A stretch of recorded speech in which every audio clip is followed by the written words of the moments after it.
And 3, 2, 1, blast off, ladies and gentlemen. Welcome to another episode of the MSP Chat Podcast, your weekly visit with two talking heads talking with you about the services, strategies, and success tips you need to make it big in managed services. My name is Rich Freeman. I am Chief Content Officer and Chief Analyst at Channel Master, the organization responsible for this podcast. I am joined, as I am every week, by our other co-host, our chief strategist, my friend of many years, Eric Simpson. Eric, how you doing?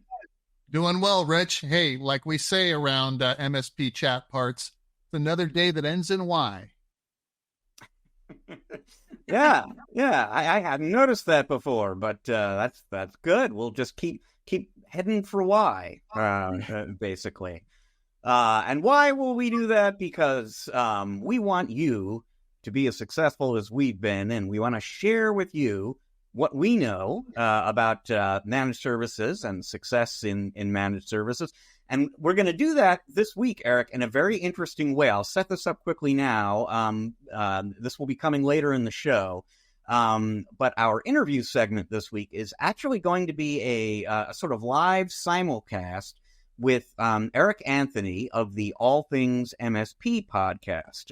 If you are familiar with, a fan of that program like Eric and I both are, you're going to, later in the show, you're going to see and hear the two of us join in an episode of All Things MSP. The three of us are going to have a conversation about vendor management and changes in the channel ecosystem and what they mean for MSPs. And that exact same conversation will wind up not only in this episode that you're enjoying now, but in an episode of All Things MSP. So a little bit different, kind of fun. Stick around for that. It is coming up. But first, let's dive into our story of the week.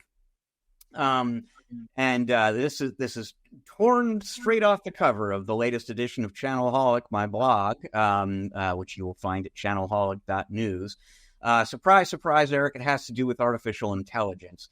I had an opportunity to speak not too long ago with Rob Scott. I've known Rob for a while. He is an attorney. He works with technology companies, specifically with MSPs. More recently, he launched a vendor called Monjur, Monjur. They describe themselves as a contracts as a service vendor. Basically, they provide templated contracts to MSPs. And Rob and I were speaking about what AI means for the contracts that MSPs are relying on right now and the legal risk that AI could potentially expose them to.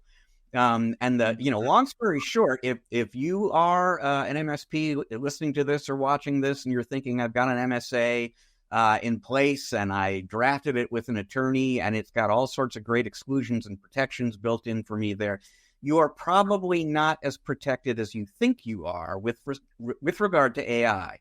And because of all of the risks related to AI that we're aware of and don't need to belabor, from the hallucinations to the data leakage, unethical use, bias, you name it. There are all sorts of new issues presented by artificial intelligence. Your current MSA might not be offering you legal protection from those issues. Now, here's the key thing, Eric. Rob Scott of Monjur did not bring this up to me to tell me, therefore, MSPs should stay away from AI. Quite to the contrary, he is a big believer in AI as a huge new opportunity for MSPs. He wants them getting into this market sooner versus later. He just wants them to do it safely. And so Monjur has introduced what's called a service attachment for AI. So you've got an MSA, you create this second contract called a service attachment for managed AI. It protects you from all these things your current MSA doesn't.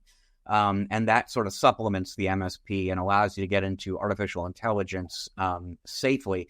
So, Eric, there's this ongoing conversation among MSPs about AI. Is it premature for me to be getting into that market right now? Can I do that in a way that's, both responsible and isn't going to get me in trouble with the client or their customers or anyone else? Should I wait a little bit?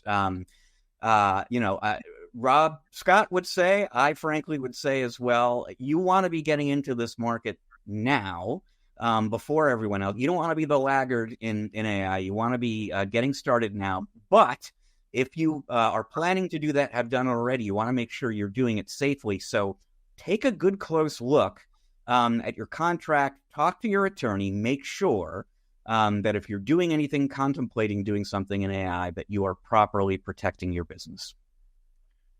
Boy, oh boy, Rich, AI will be the story of 2024, I believe. And think every conversation that you and I have, whether it's on the show or working with clients or MSPs, I mean, this is the big elephant in the room.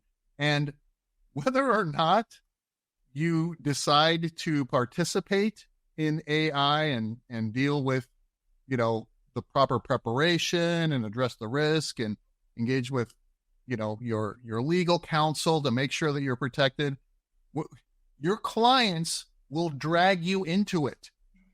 So I'm speaking from experience, Rich. I never thought I'd deliver some of the things that I delivered as an MSP in my MSP, because I never thought they were a thing, from liquor control systems to all kinds of craziness. The client said, hey, do you guys do that? And of course, our sales team would say, of course we do that. Then we'd have to go figure it out. And that's not the way we want to approach AI or cybersecurity or anything like that, because the risk is simply too great. Just like you illustrate in your article at Channelholic, Rich, this is something that is coming our way, and it is here. And it's incumbent upon MSPs, even if they think they are not going to deal with it, they need to prepare for the eventuality of it, because it's never, if you're going to get dragged into a conversation or be impacted by a client having to deal with some negative situation based on AI or, a cybersecurity incident or something like that. It's when. So I'm with you, Rich. Get in now. Prepare yourself. And even if you're not ready to bundle and package and present, something in your portfolio of services that's very AI specific, at least protect yourself now in case you get drug into it. Yeah, it's such an important point, Eric, and it lines up perfectly with something that came up in the conversation with Rob, where he said, a few years back, I would talk to MSPs. Are you going to be getting into security? Are you going to be a security specialist? And a lot of them would say, well, no, we're not planning to do that. And Rob's retort always was, like it or not, you are a security service provider. That's coming your way, whether you choose to embrace it or not. I think you're exactly right. It's the same thing with AI.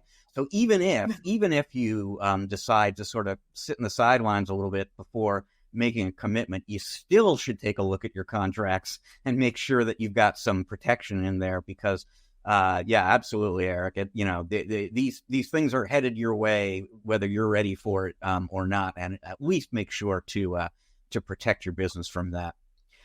We're not. If you add a service attachment to your MSA, you don't have to completely redo your MSA in order to add some AI coverage in there. But your tip of the week, Eric, has to do with something I believe you're going to recommend to people they just hit the reset button on. You're absolutely right, Rich. And so I'm just going to hit everybody with it. It's time to ditch your website and start over, right? If you have a website that has not been updated or meets the interest level of what today's buyers are looking for, then you are losing opportunities to your competition. And Rich, gone are the days where we could get by with a website that was kind of a list of services, kind of a menu of things that we do. Clients, this worked for us back when we were in the olden days of, managed services, where clients were really trying to figure out, okay, what's in this and what does it do?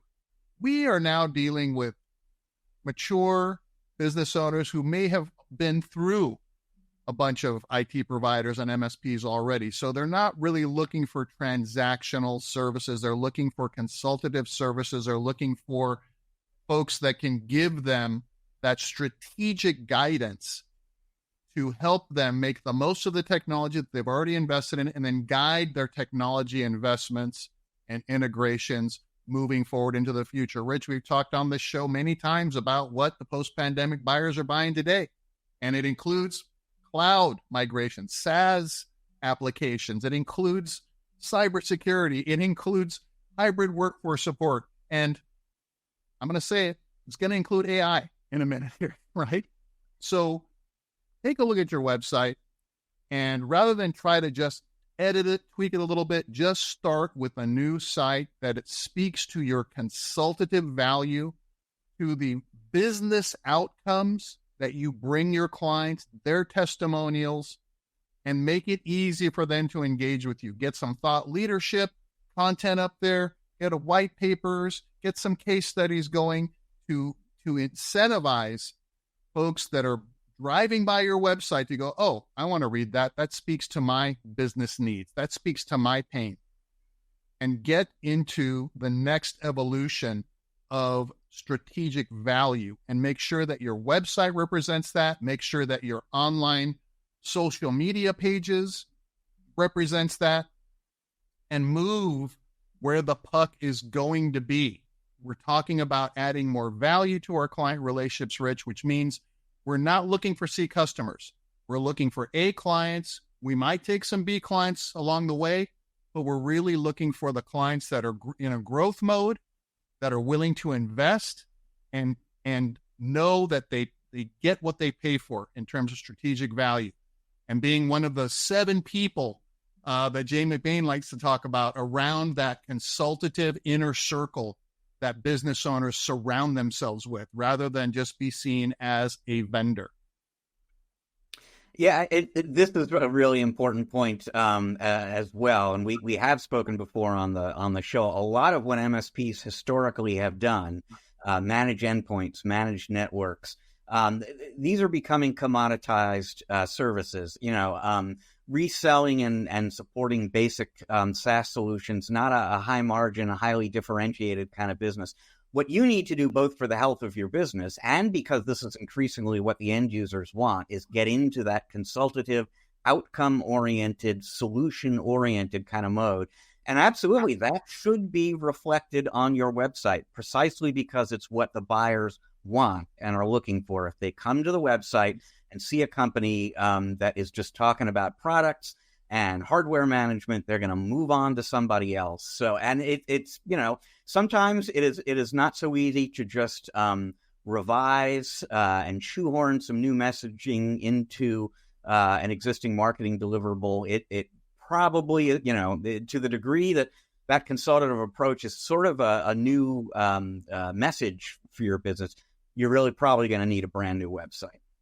And Rich, it's so important, what we're talking about right now, that MSPs, if you're like me, you're engineers first, right? And you think, oh, well, I can make a website. I can do this.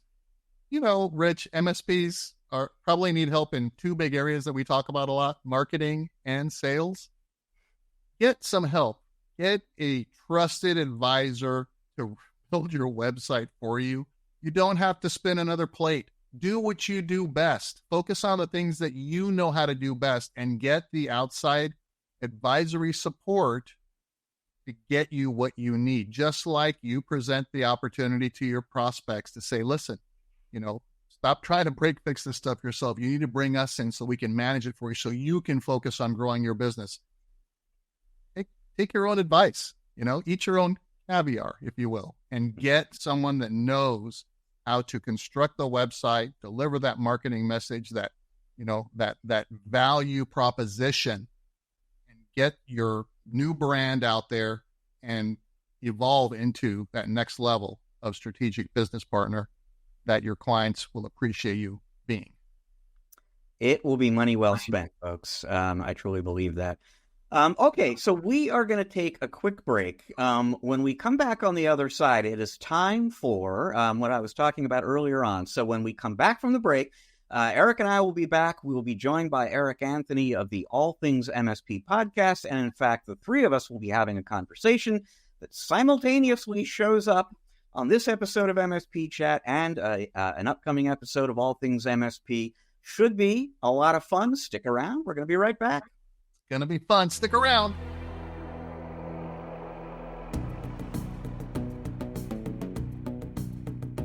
Hey there, All Things MSP crew. This is the very first episode of the new All Things MSP deep dive podcast called ATMSP Evolutions. And today we're going to be talking about something that has kind of evolved into this thing that every MSP, I think, needs to be aware of and start doing as part of their best practices in their business, and that is vendor management. Once upon a time, you could get away with just signing up with a new vendor and that'd be okay.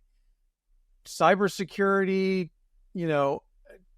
supply chain attacks, all kinds of things have started to rear their ugly heads in terms of vendors. And they're things that we need to be paying attention to. So, of course, with me today, I have Rich Freeman and Eric Simpson from Channel Mastered, who are obviously, well known in this space. Don't need a lot of introduction, but I'm going to go ahead and let them introduce themselves anyway. Well, thank you so much, Eric. I actually, I think you may have mentioned this earlier on, but I've forgotten that this is your inaugural episode of All Things MSP Evolution. So we are actually very excited. We were looking forward to this conversation anyway. We're super excited to be on the very first episode of the show, and super excited to share that with our audience as well. So Eric and I, as he said, are two of the founders of Channel Mastered. This is a consultancy that works with vendors that have or would like to have or would like to improve MSP partner programs. Eric and I are also the co-hosts of our own podcast as well, and we are simulcasting this conversation on that podcast too. It's called MSP Chat. And folks in your audience, Eric, will find that wherever it is they get audio podcasts. They'll find it on YouTube, etc. So specifically me, I'm the Chief Content Officer and Channel Analyst at Channel Mastered. Eric, with a K, over to you.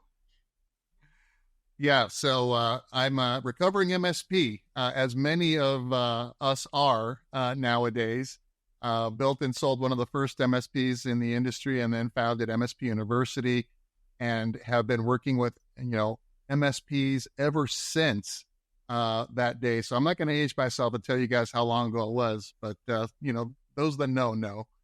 Today I love working with MSPs. I love working with vendors. I love working with entrepreneurs, and just making a better ecosystem and community that we all participate in and grow together. So thanks again, Eric, for having us on. This is exciting.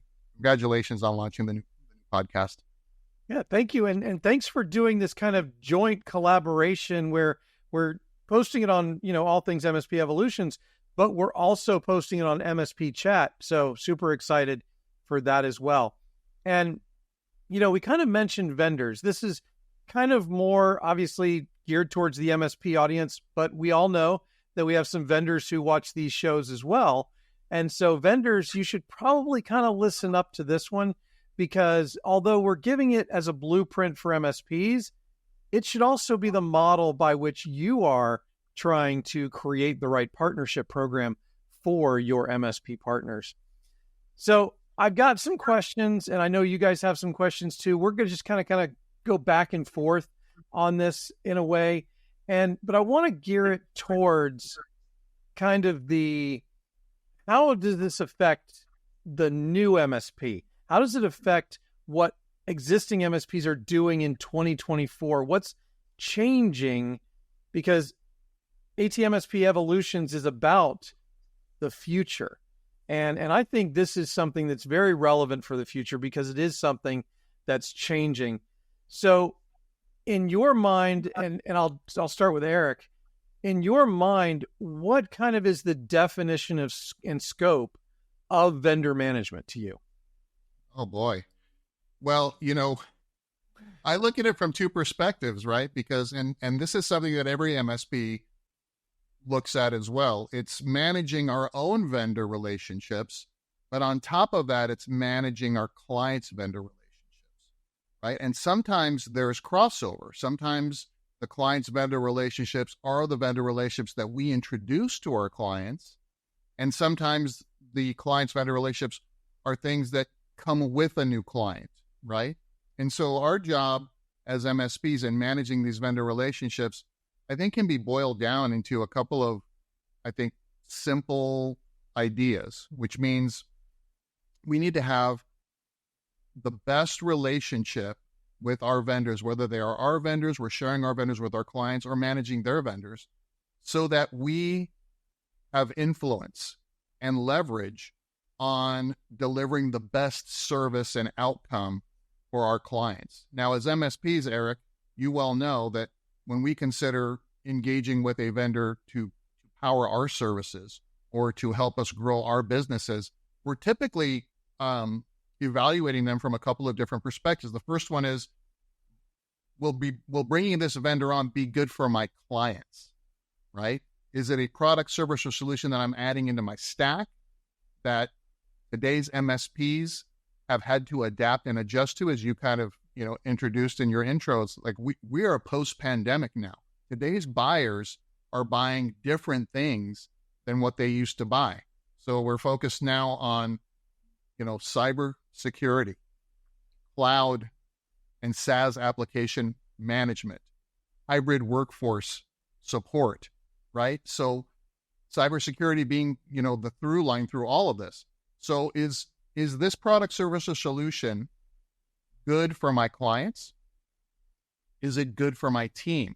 Or am I just adding vendor sprawl, right? That's a common challenge that MSPs are looking at now. And how do I address that additional cost and make sure that I'm profiting from it with my clients? Not that we're, we just want to make sure that we're meeting our minimum target margins.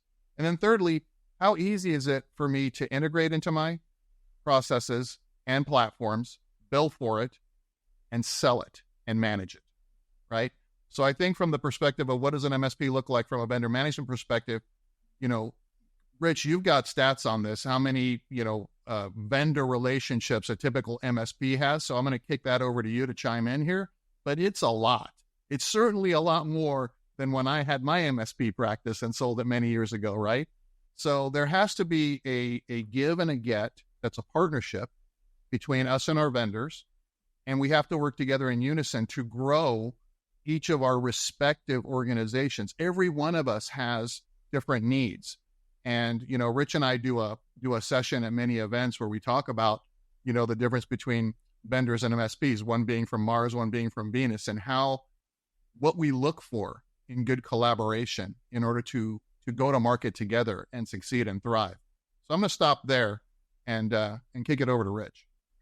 Yeah, and unfortunately, I don't have the specific statistic you were alluding to there, Eric, at my fingertips, but I can say that based on multiple research studies I've seen just within the last month or two, that by and large, MSPs are consolidating their vendor relationships. So we'll probably get into consolidation at some point in this conversation. But they have a lot of vendor relationships to juggle, and partially as a result, they're actually looking to reduce those numbers right now. The other thing I kind of want to follow up on a little bit, things both Erics on this podcast have talked about, because Eric, without a K, you were saying that the vendor management issue is even more relevant than it normally is right now. And I would totally agree, in part because the population of vendors out there continues to grow and grow and grow, and specifically the population of vendors who want to do business with MSPs. So you're going to have more and more companies coming after you, trying to win over your business. You're going to wind up having a lot of vendors to evaluate and some decisions to make about how many relationships that you want to have. And then the other thing, Eric, with a K, you were kind of talking about vendor management as an opportunity to influence vendors. And I think precisely because there are so many newcomers to the MSP channel right now, that's especially important. To the degree that you are partnering with a vendor who's relatively new to MSPs, you really want to kind of take advantage of that opportunity to kind of show them the ropes a little bit, help them understand what's important to you, so that they can learn rapidly and accommodate those wishes. Yeah, and you mentioned something, Eric. You talked about how you're not just dealing with your own vendors, you're dealing with your clients' vendors as well. And that's what we call ecosystem now. And, it used to be there was a channel. It went from our vendor through us to our client. And it's not that way anymore. It's much more of a network of vendors, clients, and providers. And so it's a very different world in that aspect as well. Any comments on the ecosystem versus traditional channel piece? Yeah, I think that what we're seeing at Channel Master and what a lot of analysts are sharing is that we are moving toward more of an ecosystem future. And this is a scenario where, Eric, these clients that are coming to us are basically, transacting more directly for some of these applications or for some of these services. And, to have a seat at the table, to be welcomed in as a strategic value add to maybe an ecosystem of other vendors, which, may not be delivering technology or cybersecurity services. But Jay McBain will tell us, these folks include, attorneys and accountants and these trusted advisors that now these business owners see as their core team of advisors moving forward. So I think from that perspective, Eric, it's important for today's MSPs to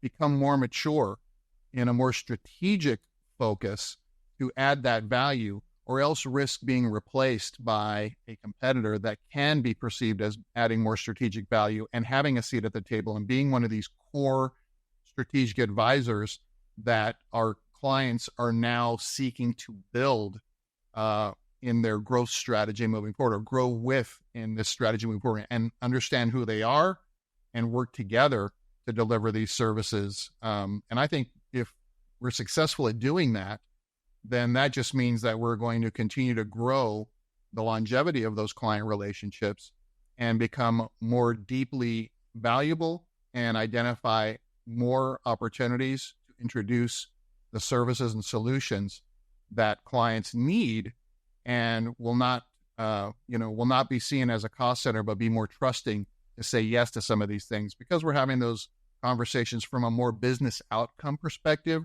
rather than a technology solution outcome perspective. Right. And it's that technology solution aspect and that influencer, you used the word influencer in your earlier answer, that really makes a difference and segments it out from the traditional channel, because ecosystem, you're right, it's more about influence, and it's not just delivering IT services anymore, right? It's almost, and I hate to use this term because some people are probably going to take it wrong, but a virtual CTO, somebody who's actually managing the technology and how it's being used rather than just the bits and bytes. Yeah, and I would offer that we see and hear this term bandied about a lot, virtual CTO, and I think that there's a misconception of what that role really is or should be among a lot of MSPs, Eric and Rich. I think they see this as, oh, well, it's table stakes for me to have that as kind of one of the bullet points in my deliverable. But really, to understand what that means, I mean, I've been a CTO in the enterprise and a CIO in the enterprise. I understand that role is much different than what many MSPs think it is, and fail to deliver on the promise to their clients. And so when you're thinking about becoming that strategic advisor, that influencer, you take virtual out of it. You are now the CTO for that organization. It's just like when people say, oh, we're outsourcing our help desk, or when you bring in as an MSP an outsourced third party to help you, take care of the noise, level 1, level 2, or maybe higher level escalation. And the technicians, start blaming mistakes on that outsourced help desk, when in fact they should be saying, hey, this is our help desk.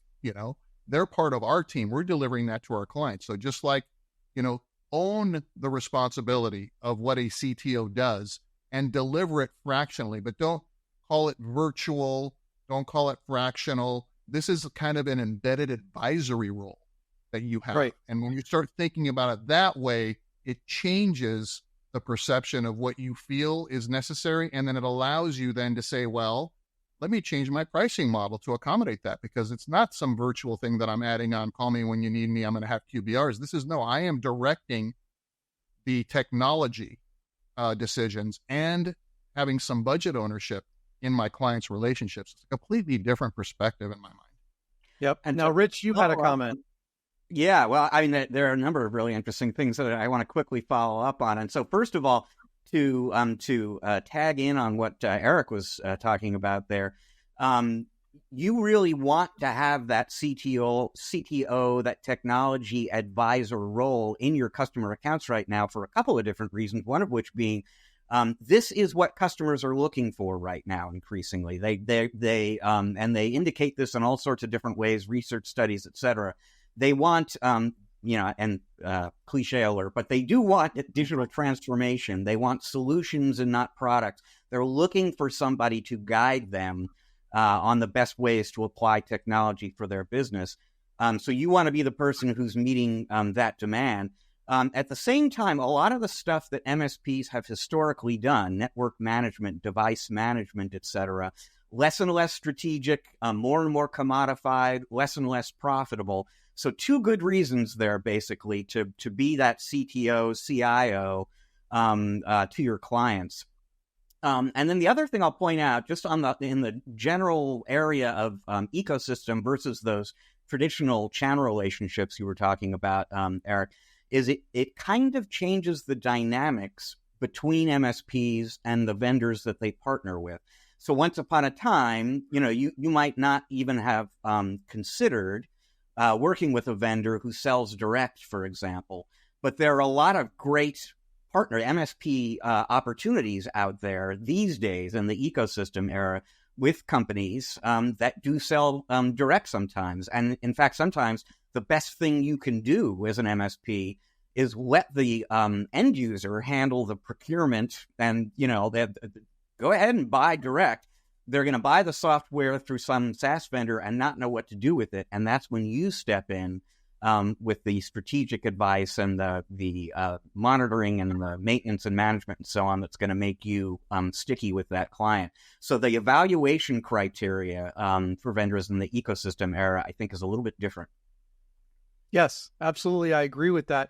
And the way I envision the role of CTO, and by the way, Eric, I love the fact that, drop the V, drop the virtual. The lawyer for the small business doesn't call them their virtual lawyer. They're just their lawyer. So yes, I think it's very appropriate to just call yourself the CTO for a small to medium-sized business. And that role is not just reselling services or reselling products from a vendor. It's exactly what Rich described. It is, sorry about that. I'll edit that out. It's not just about selling services or selling a product through a vendor. You're actually going and providing, it's a higher level than that. So whether they're buying it from you or whether they're buying it direct, you are still the one involved in the decision. I think this is something that is just kind of a little bit of a difference, but it's very important in terms of it's consulting is what we've kind of traditionally called it, but it's also you're involved at a level that we've never been involved before as traditional MSPs. And what I mean by that, I guess, is that you are not just taking something that they're telling you they want to buy and configuring it, installing it, and whatnot. You're actually part of the process of deciding which product is the best one for their business. And that's where it becomes a little bit trickier, because in the past, a lot of MSPs haven't done that.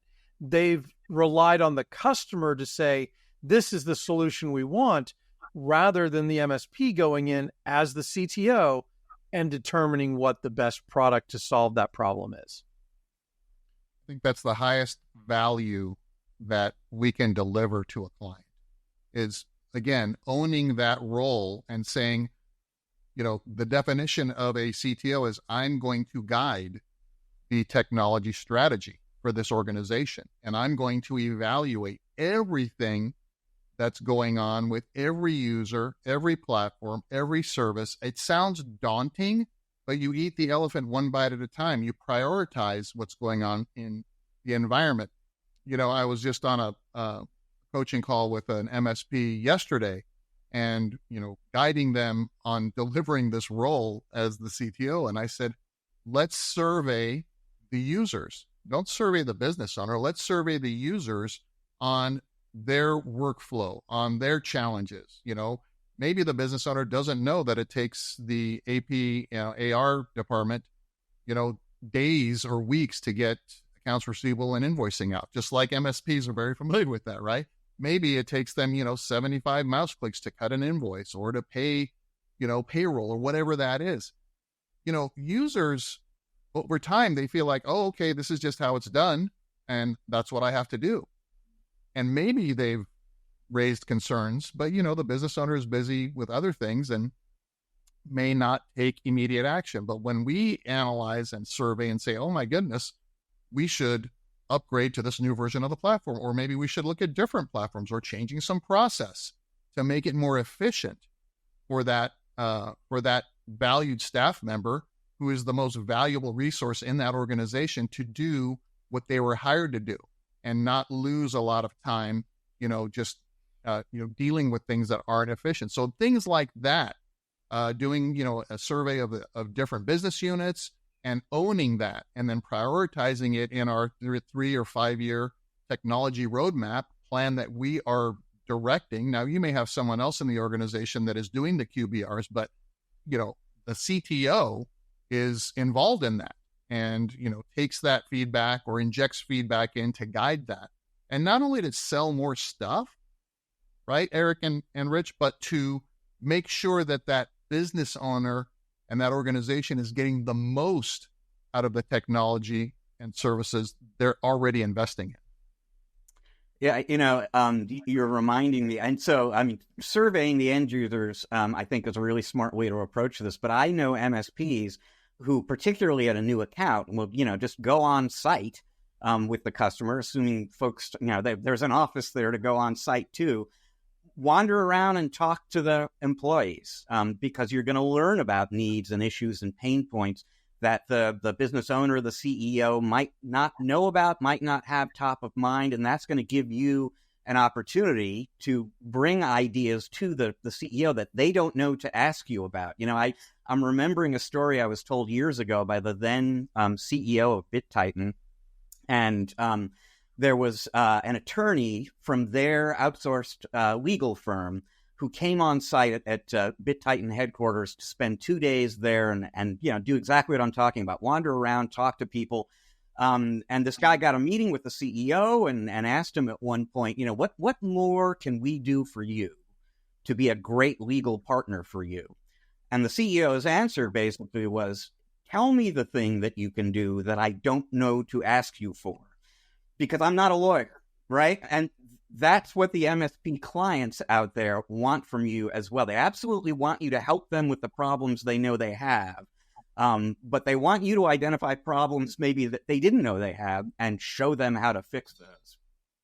Yeah. Rich, that's great guidance. And I recommend that MSPs do that and survey the users during onboarding.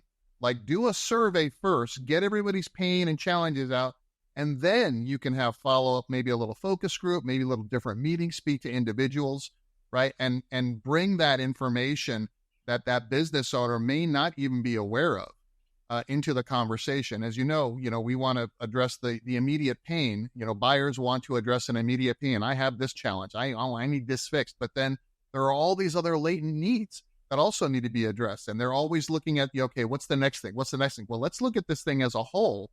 And maybe we can put together an approach that addresses a lot of things in one fell swoop. And then, you're looking for early wins in those brand new relationships, right? And the users and the business owners, by now, they've had MSPs already, right? You're in there replacing somebody else, odds are. And so you need to make a quick bunch of wins and make a quick difference to elevate the perception of value, to confirm that buyer's decision to engage with you, that business owner, and to let the users know, wow, this is refreshing and different. I like this new CTO and their company, right? And that's a great way to kick off a new client relationship. And it's an excellent way to differentiate yourself as well. There's another thing that we brought up early on, and that was sprawl, the number of new vendors that are in our space now, and kind of a lot of small vendors as well. So there's a lot of this, these vendors are doing a very consistent job of trying to get into the pockets of MSPs. And maybe they have a great tool. Maybe they have a tool that the client needs or the MSP needs. But with so many of them out there, so many of them banging on the door, there was a post, I forget where it was, I think it was probably on Facebook or LinkedIn today, where somebody was calling an MSP at 5:30 in the morning to try and get their business. Obviously, that didn't go over very well. So vendors that are listening to the call, please don't do that. It will ruin your chances. But how does the average MSP now go about filtering through this just massive field of new vendors that continue to come knocking? That's I was actually going to raise this question and maybe get your take on it, Eric, because it's an interesting one and it's kind of on my mind as well. I mean, traditionally, if you're out looking, evaluating vendors, the table stakes requirement is, do they integrate with my PSA? Do they have a multi-tenant interface?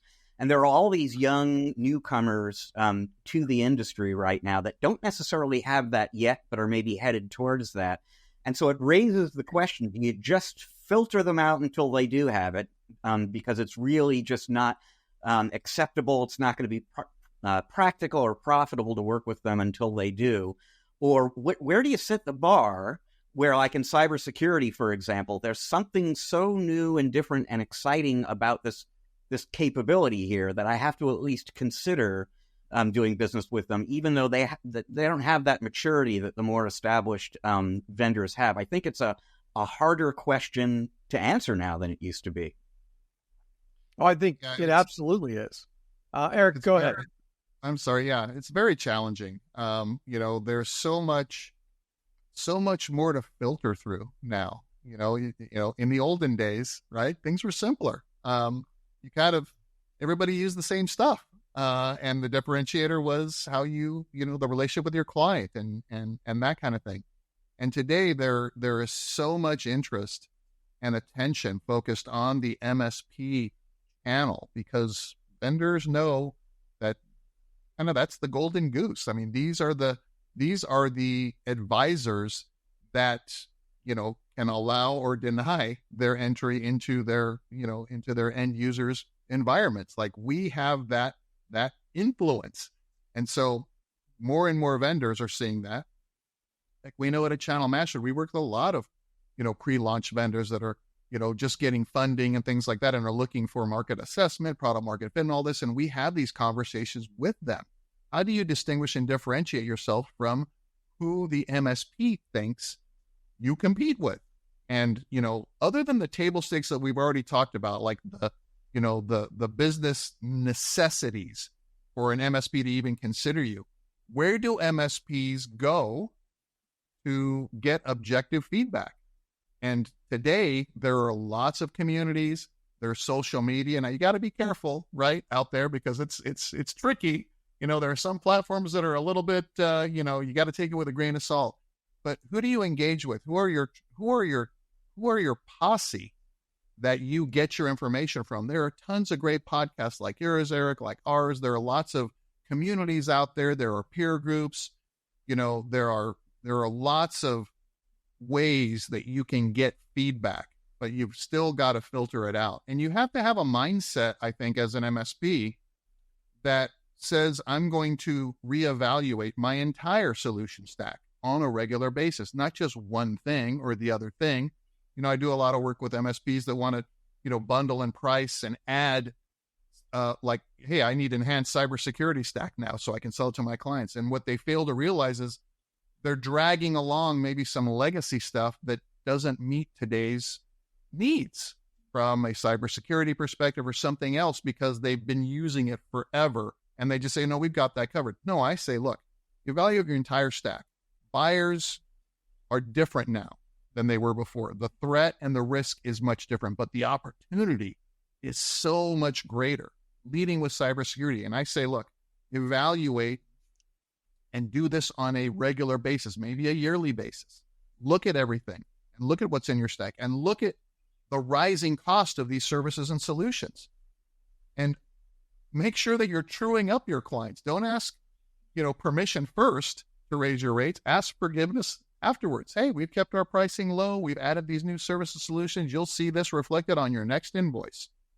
And deal with the small, low, single-digit % of clients that complain, one at a time. And don't give them a pass. Just maybe negotiate their price increase a little bit different. Give them a little something to keep them on board. Or if they're C customers and you need to make room to take on more A clients because they're costing you money, then put yourself in a position to do that. But you've got to be profitable. You've got to be efficient and effective. And you've got to do what you're delivering your promise to your clients or your own company to evaluate what's going on in the infrastructure and make different technology and vendor decisions to help you and by extension, your clients. And I'm going to quickly add one last little piece because you were talking, Eric, there for a little bit about the wisdom of rethinking your stack on a regular basis, which I think is really smart and important advice. And to tie into a theme that's come up a number of different times here, precisely because you have more and more vendors competing for MSPs out there, you have more leverage in that conversation than you did before. So you can go to your vendors and say, look, it's my semi-annual rethink on the stack. Here's what I love about what you're doing for me, and here's where I'm not so happy, and I'm looking around. What can we work out here? You don't necessarily own the outcome of that conversation, but you've got more leverage than you did before, particularly if you are one of those, high performance, profitable kind of MSPs Eric's talking about. If you're doing a good job, they want you, and that gives you some room to be a little bit more demanding in your conversations with vendors.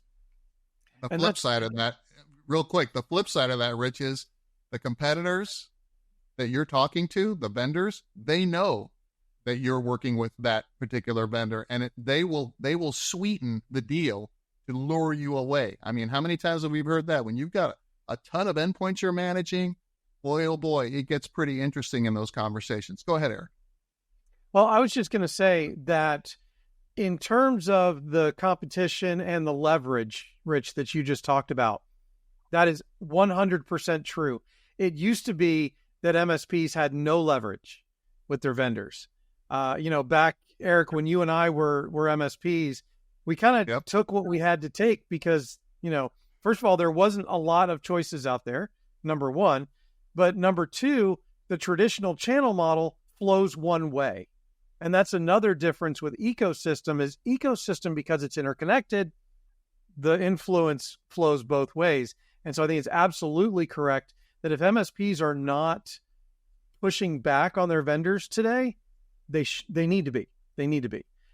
And then, Rich, you were saying something about, what was it? I'm trying to remember. Oh, the risk profile of a vendor. What do you do when you're looking at a vendor, you like what they have, but they can't really put a finger on how much risk they're going to be to you by providing the right certifications and best practices and stuff like that? Yeah, it's really, really hard. And I once upon a time, and I should probably say I didn't mention this before, but in addition to being part of the team at Channel Mastered, I'm a journalist who has covered the channel for many, many years. I was the founding editor, former editor-in-chief at Channel Pro. I've got a blog called Channelholic these days that you can find at channelholic.news. Once upon a time, I remember writing an article. I had a conversation with a venture, one of the managing partners at a venture capital company, because I wanted to kind of understand how his mind works, how a VC firm's mind works when they're evaluating vendors. It's a similar kind of challenge. And, one of the key variables that they're looking at is that risk element. They're obviously looking at the strength of the technology and how much, as this guy put it, white space there is in the market. Is this something new? There's a lot of upside growth potential, or are they entering some sort of mature market and it's going to be a fight to get in there? But once they've convinced themselves there's something there, they're looking at things like, well, who's behind this company? Who founded this company? What have they done before? What do I know about them?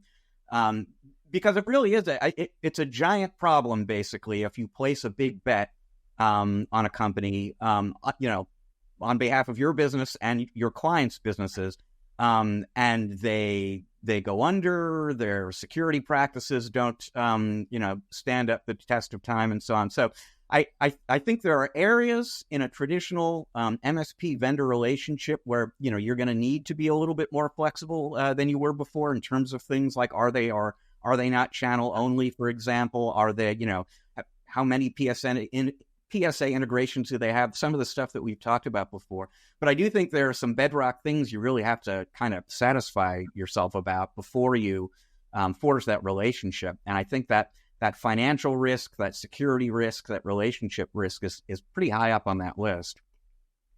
Yeah, and we've kind of offered them some practical advice already, right?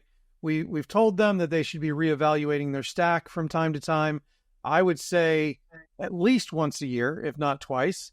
And you have to start there because you have to start from where your needs are and where your clients' needs are before you start looking at vendors. Now, I think it's fun to go to a trade show, for instance, and see what's new. And something might catch, right? You might see something new that catches on and you say, well, that's something that I can add to my stack that I can sell, or I can create an efficiency with that's going to drive to my bottom line. But other than that, a lot of times it can be a distraction, especially with as hard as those vendors are working to get your attention. So in terms of practicals, make sure that, you're doing the evaluations, but you're not letting everybody kind of pitch to you all the time. And then also, obviously cybersecurity credentials are important. And a lot of this comes down to what I'd like to probably encourage MSPs to do, and that is to create an actual vendor management policy within your organization that spells these things out. Eric, what do you think about an MSP creating a vendor management policy? I think it's part of your R&D process, right? So the more mature MSPs, we did this in my MSP, is like we established an R&D policy, and it covered different things, different areas, specifically around vendors and solutions and services. So, when is it that we reevaluate a product, service, solution, or a particular vendor? What is it that we're trying to do? Are we trying to replace something in our stack? Do we have a client that has this, kind of outlier need that we, decide, okay, if we can make this a success, then we can roll it out to more clients. How do we do that? Do they have pilot programs? So there's lots of criteria that you just apply as an overlay to a vendor evaluation, just like you would do for a client that says, hey, I need to, rip and replace this technology. You've never worked with it before. You're going to engage with a vendor and you're going to do a pilot and you're going to see how it goes. You're going to, implement it inside your organization first as kind of a test. You may, get a client that's interested in engaging in that. And you say, okay, well, let's deploy to, a business unit first and then see how that works. So there are a lot of, evaluation criteria that go into that. So, but the first step is to say, yes, we're going to establish a policy whereby, all of these things fit. What is the policy? What is the scorecard that elevates the need for one thing over another? Like, what takes the most priority? Because like you were saying, Eric, we don't want to just look at everything all the time, all at once, right? We have to have a process whereby there's a structure and we elevate the next thing that we're looking for and have a plan. So like you said, a great way to engage with a ton of vendors is at a trade show, at a conference, in an expo hall, but have a plan for that and say, look, I'm looking to fit this, this need right now. So I'm going to make the most efficient use of my time. Maybe there's a couple that I'll talk to because there are other things on that lower priority list, but I'm going to get the information and data I need by talking to them directly and understanding whether or not in my scorecard, they are a contender. And so you have your different things that mean different things for different MSPs. You may have, different requirements, or the stack ranking is a little bit differently, but they're going to include some of the table stakes stuff that we already talked about. Then you're going to add, the things that make you different or unique, or what your clients' needs are different or unique, and have a process for that. So the important thing is to establish a framework, a process, and then stick to the process. Don't color outside the lines. I see a lot of, technicians get excited and go, oh, well, I like this other feature that they have, but they don't have this feature that's required. Well, you've got to stick to your guns. If you're going to get traction in your business, you got to stay focused, and you're going to make a long-term commitment. I mean, it takes a lot to introduce a new product or service or solution into your stack and deploy to your clients, or to rip and replace something that's already out there because maybe the technology is old, they're not updating it often enough, the new stuff is on a way better platform, it's multi-tenant, right? It solves a lot of issues. So it's a deep conversation that I think needs consideration internally before you just start, firing first and aiming afterwards. Yeah. And I'll test this proposition as well. I'm the one non-MSP, current or former, in this conversation here right now. But I would think part of the appeal, the logic, the benefit of having a vendor management policy is not only is that going to increase the consistency and the effectiveness of the evaluation process, you're going to be asking the same questions every time. You're not going to overlook a question that you really should be thinking about when you're approaching a new vendor. But also, you guys, the Erics, you tell me, you could share that policy with vendors you're evaluating potentially. Here's how I evaluate the vendors I partner with. Take a look at this list. What do you got? And then they know what they need to address with you. See how effectively they can do that. I love having them qualify themselves to you, right? Correct. Kind of like, have them, it probably saves a lot of time. The vendor can say, oh yeah, we can do like 6 of these things, but not the other 4. Thanks for your time. Right? Yep. And honestly, most of the time they probably have more time and more people to do that self-evaluation first rather than you having to do it. And it'll save you a lot of time. Absolutely. And, there are other things that come into this, questionnaire, things like, MDF, partner program benefits. I mean, all these other things that are, you go need to have and then nice to have, right? Yep. And so when you have 2 competing vendors, that the need to have stuff is, I could go either way, but then one vendor has a few more nice to haves in there that can sway the decision. Exactly. They'll end up higher on the scoring chart. And that's what you should do. You should literally score them. So it's less of how you feel about it and more about the actual facts involved with what they're satisfying, how risky they are, and all of those other components that go into it. Removing the emotion from the decision. Right. Yeah. And, we talked about at the very beginning of the show, we talked about kind of the evolution of the MSP and the CTO role. And so I think we can actually take vendor policy management one step further. And that's an area because a lot of the vendors that clients have are technology-based vendors.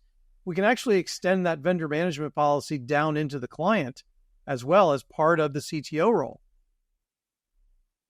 Yeah, I think anything that we spend time, energy, and effort into developing for ourselves is another value as to how many times and how many ways can we repurpose it.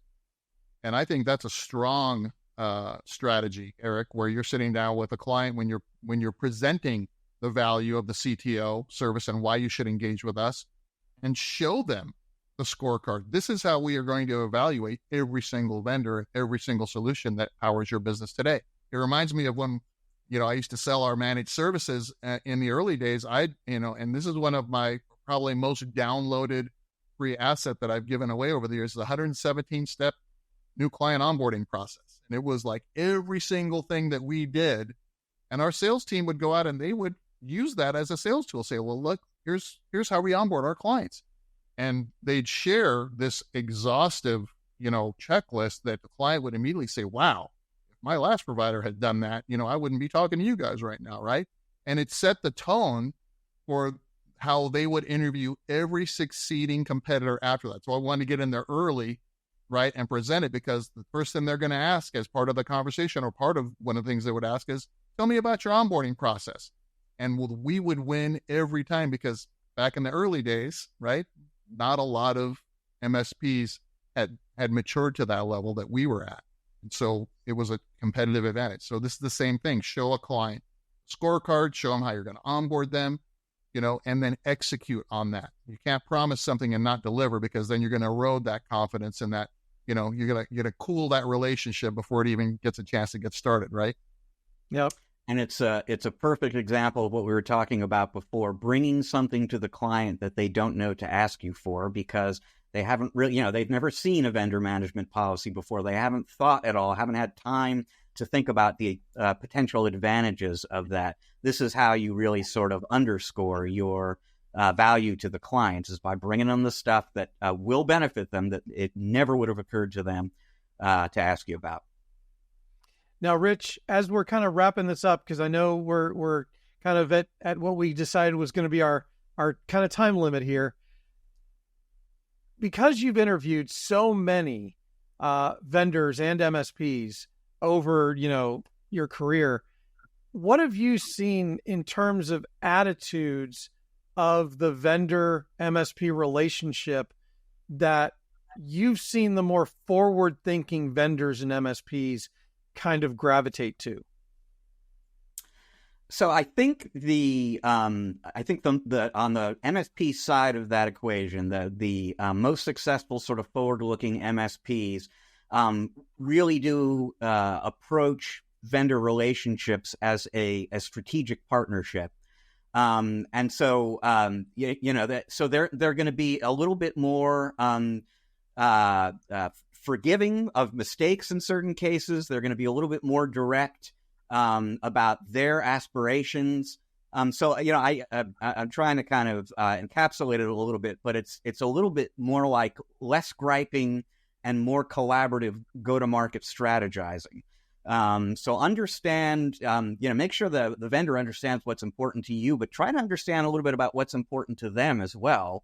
And look for those opportunities. They should be doing this too. This should be happening on the vendor side too, but look for those opportunities to work well together. I think that mindset is very appealing to vendors. And then on the vendor side, I think the one, well, I mean, what I have certainly noticed, and this won't come as maybe a huge shock to either of you, but there are a lot of vendors out there who are liked among MSPs. But if you look at the ones that are really, really loved by them, the ones that kind of inspire fanatical fandom, basically, they're the ones who demonstrate in everything they do, big things, small things, a genuine, not a lip service, but a genuine commitment to doing right by their partners.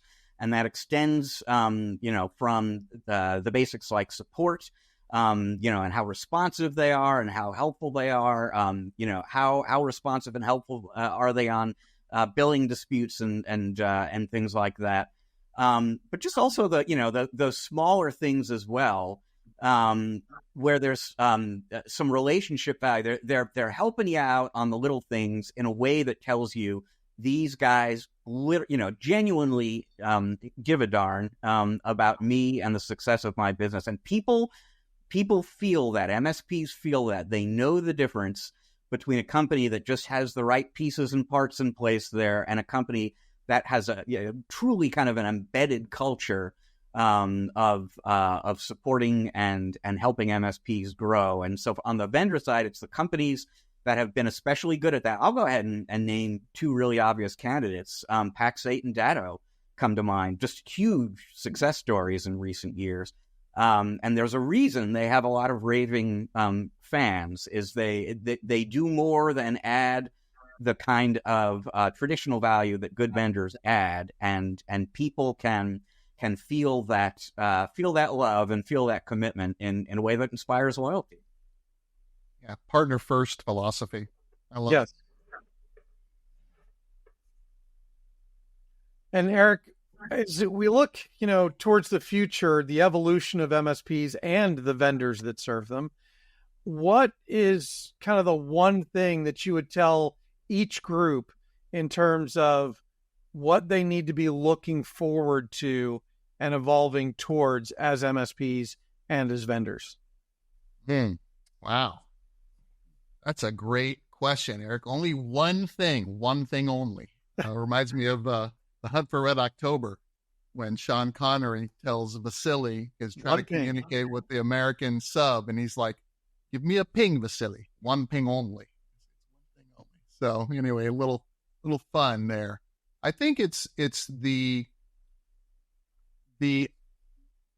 open approach, or the openness to having collaborative conversations that can be direct, that can be difficult at times. And I think that, on the vendor side, some of the vendors that we work with that are, entering the market, we advise them to create early adopter programs, stand up some partner advisory councils or boards, right, to get the DNA and the feedback and the perspective and the likes and gripes and dislikes of, a constituency that represents the channel partners that they would like to build their programs with, and have a voice, and not just do it because it's a checklist thing, but to really, like you were talking about, Rich, like, the vendors that get it, and they listen, and they invite that sometimes hard to hear criticism, but take that feedback and have it influence product roadmap, strategy, things that need to be fixed. And those partners become your greatest advocates. These are the folks that create this fandom and are the tip of the spear for that.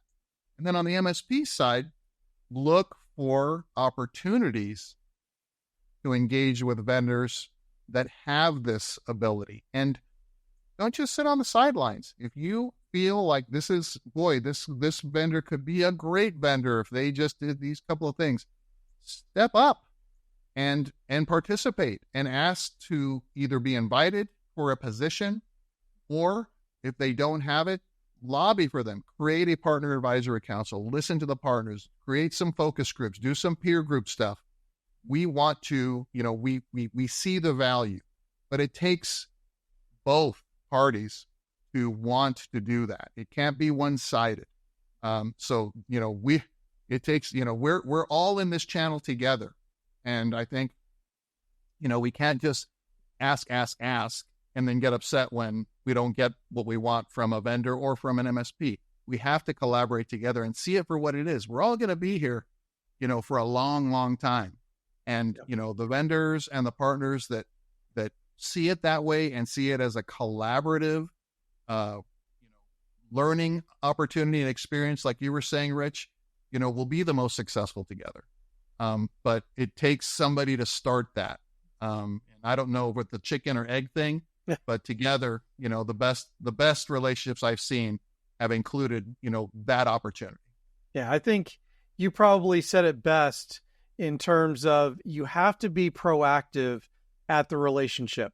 And that goes for the MSP or the vendor. It doesn't matter who starts first. It's everybody's responsibility to try and start first and create those meaningful relationships. Well, Rich, Eric, thank you so much for being here today. I really do appreciate it, and hope to see you on one sometime soon. Yeah, absolutely. A total blast for us as well. For the folks who have been enjoying this conversation on the MSP chat side, Eric and I are going to take a break. When we come back on the other side, we'll share some final thoughts about this great conversation with Eric Anthony, wrap up the show for you. But until then, Eric, thank you so much for inviting us on the first episode of your brand new podcast. I am going to rate, review, subscribe everywhere I can, and be a regular part of your audience. Thank you both. We'll see you around the channel.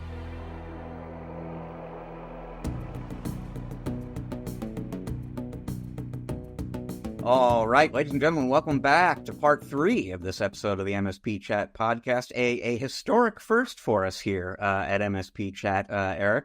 A live simulcast on another podcast. We thank Eric for agreeing to do this with us. He was, in fact, very enthusiastic about it when he and I kind of came up with this idea on the sidelines of a CompTIA event recently, and it was just crazy enough to work, we thought, and sure enough, it did. Congratulations again to him for this new show that he has started.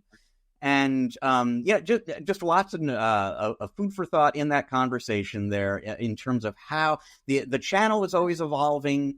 The IT industry and technology is always evolving, but there are things changing in the way that MSPs go to market and vendors go to market that have implications for how MSPs work with their vendors. And that, to me, was what was especially interesting about where that conversation took us, Eric.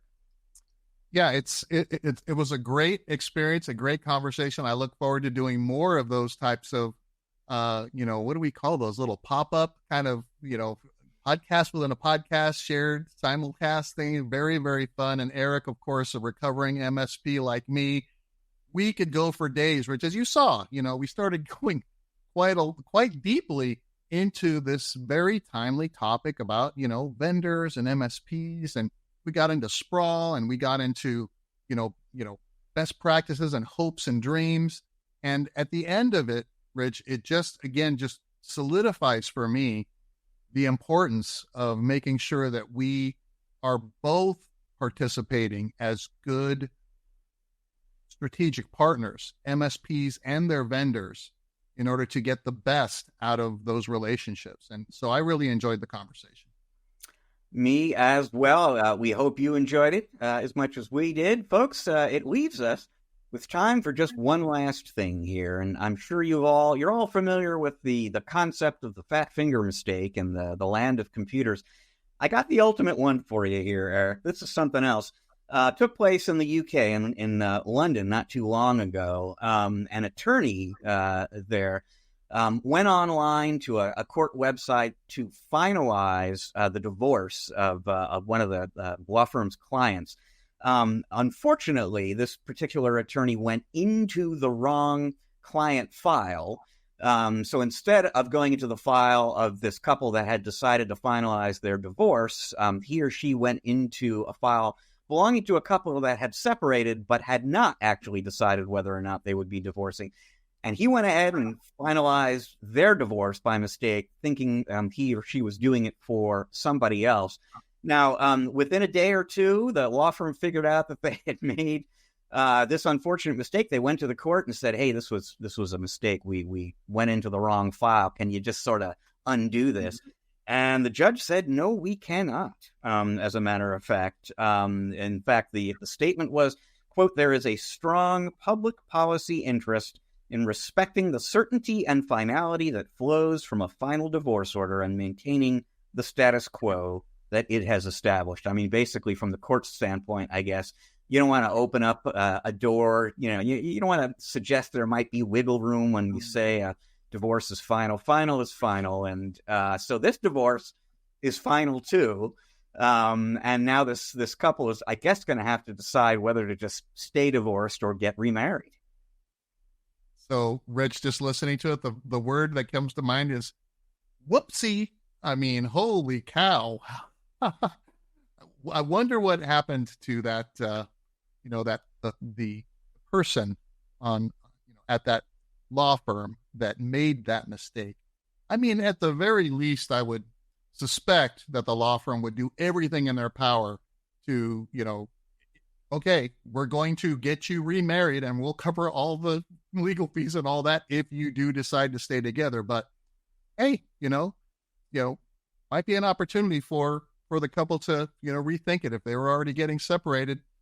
Sometimes the toughest decision is to make that final decision, right, Rich? We've heard people that have been separated and should have been divorced many, many years ago and just never made it happen. So I don't know. It's not an ideal situation for anyone in this case, I don't think. Well, I would certainly like to think the law firm did not bill the client for their time on these particular services. So that would be bad. Yeah, that would have been wrong. All right, folks. Well, that is all the time we've got for you on this episode of MSP Chat. We thank you very much for joining us. We're going to be back again in a week with another episode for you. Until then, if you are watching us on YouTube, but you're into audio podcasts, go to wherever it is you get audio podcasts. You're going to find MSP Chat there. Conversely, if you're listening to us on audio, but you'd be curious to check us out on YouTube, go on to YouTube, look up MSP Chat. You'll find us there too. Wherever it is you are consuming this fine content, please subscribe, rate, review. It's going to help other folks find and enjoy the program too. This show is produced by the great Russ Johns, who is part of the team with us here at Channel Mastered. He can produce a show for you, too, if you'd like to. If you want to learn more about Russ and how he can help you, and in fact, about everything that Channel Mastered can do for you, go to www.channelmastered.com. Channel Mastered's sister company is called MSP Mastered, and that is where Eric kind of help you optimize and grow your managed services practice. You will find information about them at mspmastered.com. MSP Mastered is one word. So once again, thank you, folks, for joining us. We're going to see you on the next episode of the show. Until then, please remember, you can't spell channel without MSP.